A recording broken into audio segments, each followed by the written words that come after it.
وربك فترضى صدق اللہ العظیم۔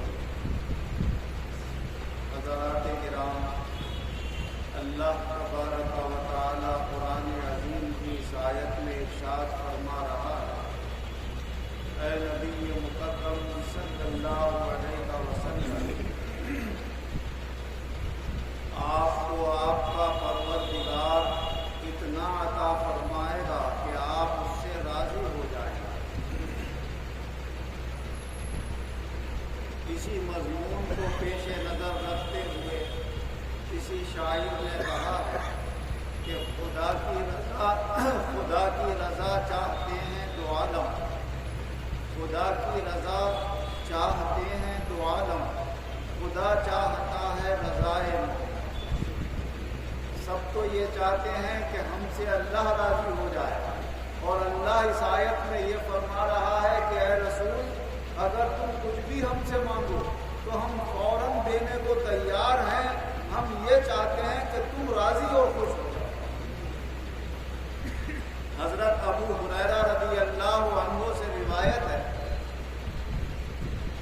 کہ حضور نبی اکرم صلی اللہ علیہ وسلم کے اوپر جب یہ ایمان لے آئے اور کافی زمانہ ان کو مسلمان ہوئے ہو گیا، لیکن ان کی والدہ مسلمان نہیں ہوتی، وہ مشرک تھی۔ یہ بہت اپنی والدہ کو سمجھاتے تھے، مگر جب تک اللہ کا حکم نہ ہو۔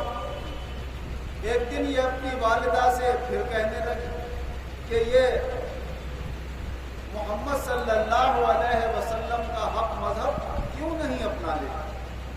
تو وہ غصے میں آ گئی اور نعوذ باللہ حضور کی شان میں ایسے کلمات کہنے لگی کہ حضرت ابو ہریرہ فرماتے مجھے بڑی تکلیف ہوئی، بہت ناپسند ہوئے، میں رونے لگا اور روتا ہوا حضور صلی اللہ علیہ وسلم کی خدمت میں حاضر ہوا، اور جا کر میں نے عرض کیا یا رسول اللہ، میں اپنی والدہ کو بہت سمجھاتا ہوں مگر وہ دین پر آنے کو تیار نہیں ہے، آپ دعا فرما دیجئے کہ اللہ انہیں ہدایت عطا فرمائے۔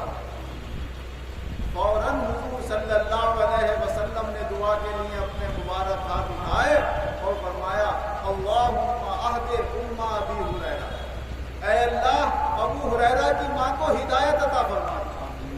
فرمایا ادھر حضور کی زبان مبارک سے یہ دعائیہ کلمات نکلے، ادھر مجھے یقین ہو گیا کہ جب اللہ کے رسول نے دعا کر دی تو قبول ہی ہونے والی ہے۔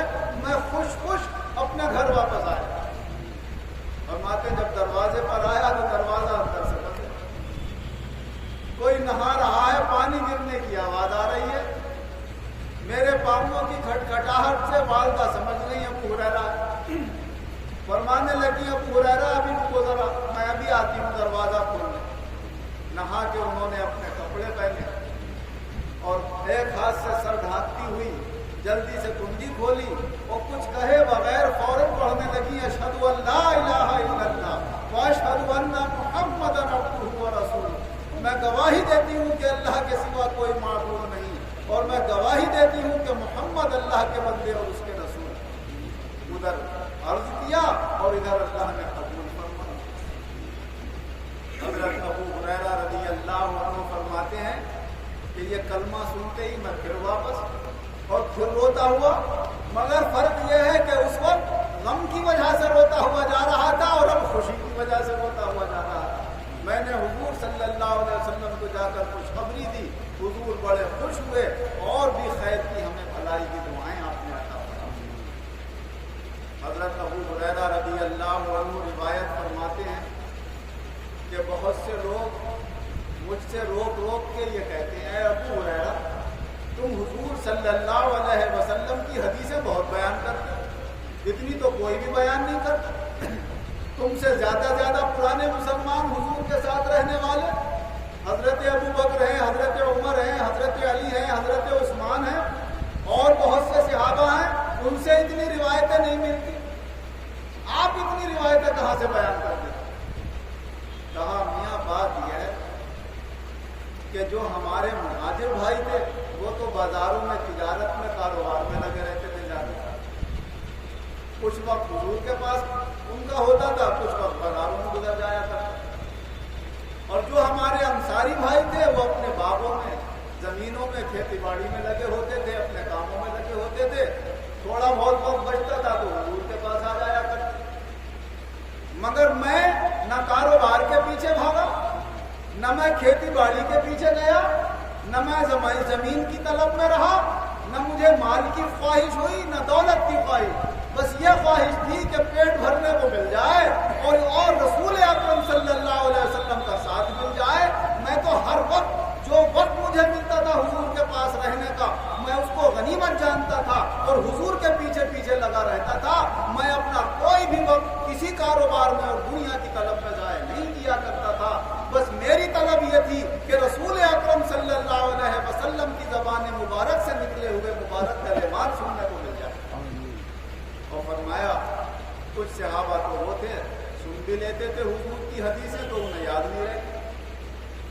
ایک مرتبہ حضور صلی اللہ علیہ وسلم کچھ حدیثیں بیان فرما رہے، فرماتے فرماتے ارشاد فرمایا کہ جو میں اس وقت یہ اپنے کلمات بیان کر رہا ہوں، اس کلمات کے بیان کرنے میں اگر کوئی اپنی چادر پھیلا کر جب میں اپنی بات ختم کر دوں تو وہ چادر اپنے سینے سے لگا لے تو پھر وہ کبھی میری کوئی بات نہیں بھولے گا۔ فرماتے جیسے حضور نے فرمایا میں نے جلدی سے اپنی چادر پھیلا، میرے بدن میں ایک ہی چادر تھی، اسی کا کونا میں نے حضور کے سامنے پھیلا دیا ہے۔ حضور گفتگو فرماتے رہے، جب آپ نے اپنی گفتگو مکمل کی میں نے چادر اپنے سینے سے لگا لی۔ فرمایا وہ دن ہے آج کا دن ہے، جتنی حدیثیں میں نے حضور کی سنی ہیں اس میں سے کچھ بھی آج تک نہیں بولا۔ اسی لیے آپ جب بھی علماء سے بیان سنتے ہوں گے، اگر وہ 2-4 حدیثیں بیان کریں گے تو 1-2 حضرت ابو ہریرہ سے ضرور بیان کریں۔ حضرت ابو ہریرہ کا نام ضرور آپ کو سننے کو ملے گا۔ اس کی وجہ یہی ہے کہ ان کا حافظہ اللہ نے ایسا قوی کر دیا، اس چادر کو سینے سے لگانے کی برکت سے، حضور کے فرمان کی برکت سے، کہ فرماتے ہیں کہ اس کے بعد میں کبھی کوئی آپ کی بات نہیں بھولا۔ حضور نبی اکرم صلی اللہ علیہ وسلم کی ایسی عظیم اور مبارک ہستی کہ ادھر زبان سے کوئی کلمہ نکلتا تھا اور ادھر اللہ تعالیٰ پورا فرما دیا۔ اور اس سے یہ بھی پتہ چلا کہ اللہ جب عطا فرماتا ہے تو اپنے کسی مقبول بندے کے اشارے سے نہ جانے کیا کیا عطا فرما دیتا۔ بڑے بڑے عبادت گزاروں کو وہ دولت حاصل نہیں ہوتی، کوئی اللہ والا کہہ دے کہ اللہ تجھے یہ دولت دے دے تو اس کے کہنے سے اللہ عطا فرما دیتا۔ نہ جانے کتنے صحابہ رات و دن اللہ کی عبادتیں کرتے ہوں گے، قرآن کی تلاوتیں کرتے ہوں گے، مگر رسول اکرم صلی اللہ علیہ وسلم نے اپنی زبان مبارک سے فرمایا کہ جو سینے سے چادر لگا لے گا اسے میری ساری حدیثیں یاد رہیں گی۔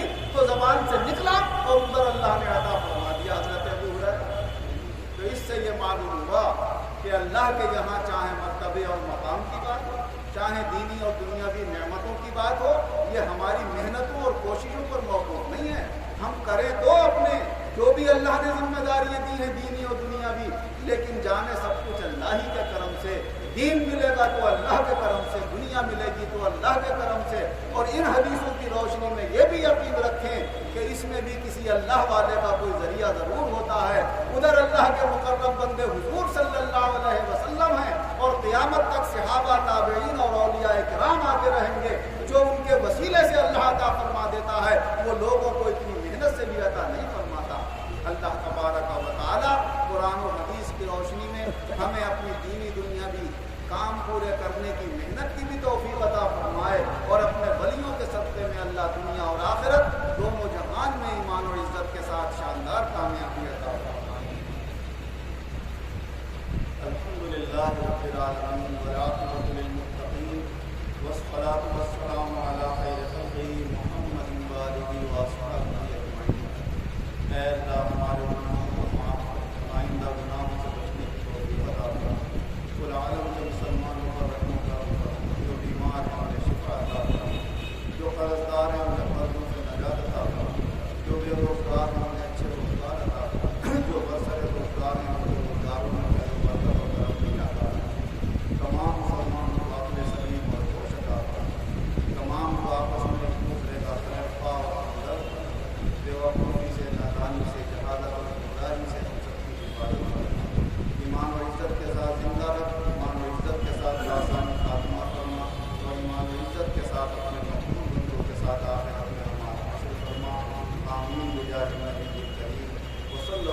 تعالی علی خیر